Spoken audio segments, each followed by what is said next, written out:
जरा सोचो, अगर दुनिया की सारी पौराणिक कथाएं एक ही जगह इकट्ठा हो जाएं और उनमें से सबसे ताकतवर, सबसे खौफनाक, सबसे विनाशकारी जीवों को चुना जाए, तो सबसे ऊपर कौन होगा?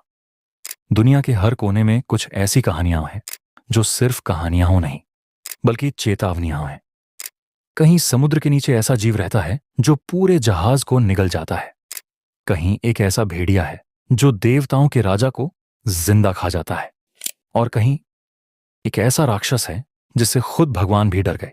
आज के इस वीडियो में हम देखने वाले हैं दुनिया के टॉप 7 सबसे शक्तिशाली पौराणिक जीव। ये सिर्फ मॉन्स्टर्स नहीं हैं, ये हैं दुनिया के अंत के संकेत। और वीडियो को अंत तक जरूर देखना, क्योंकि नंबर 1 पर जो है उसके सामने बाकी सब कुछ भी नहीं है। नंबर 7। फीनिक्स न कोई दानव है, न कोई शैतान, फिर भी वह अमर है। ग्रीक और मिस्र की कथाओं के अनुसार फीनिक्स आग से जन्म लेता है और आग में ही मरता है। जब फीनिक्स बूढ़ा हो जाता है तो वह खुद अपना घोंसला जलाता है और अपनी ही आग में भस्म हो जाता है। लेकिन कहानी यहीं खत्म नहीं होती। उसी राख से एक नया फीनिक्स जन्म लेता है। इसे मारा नहीं जा सकता, इसे खत्म नहीं किया जा सकता। इसीलिए फीनिक्स को अमरता का प्रतीक माना जाता है। नंबर 6। चाइमीरा।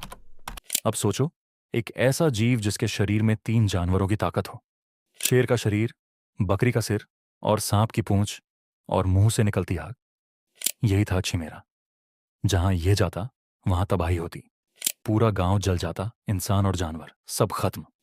इसे बनाया गया था सिर्फ विनाश के लिए, और इसे सिर्फ एक ही योद्धा मार पाया। नंबर 5।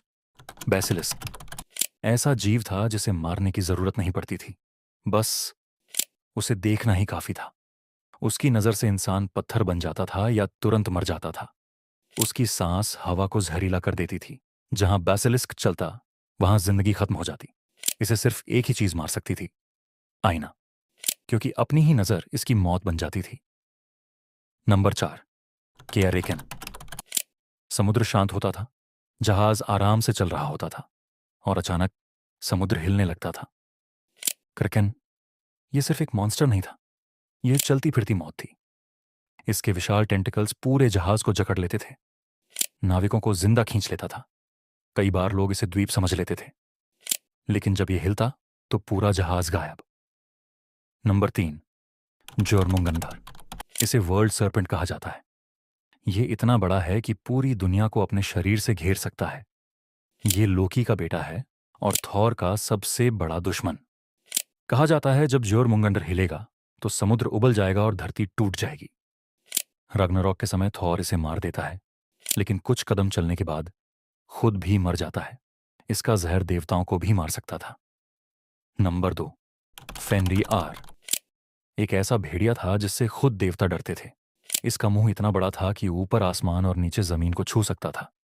देवताओं ने इसे जादुई जंजीरों से बांधा, लेकिन रग्नारॉक में फेनरिर ने वो जंजीर तोड़ दी और फिर उसने ओडिन को जिंदा निगल लिया। देवताओं का राजा भी इसके सामने कमजोर था। नंबर 1। टाइफन। अब आता है सबसे खतरनाक नाम, टाइफन। ये ग्रीक मिथोलॉजी का सबसे ताकतवर राक्षस था। इसके 100 सिर थे। आग, जहर, तूफान और भूकंप इसकी ताकत थे।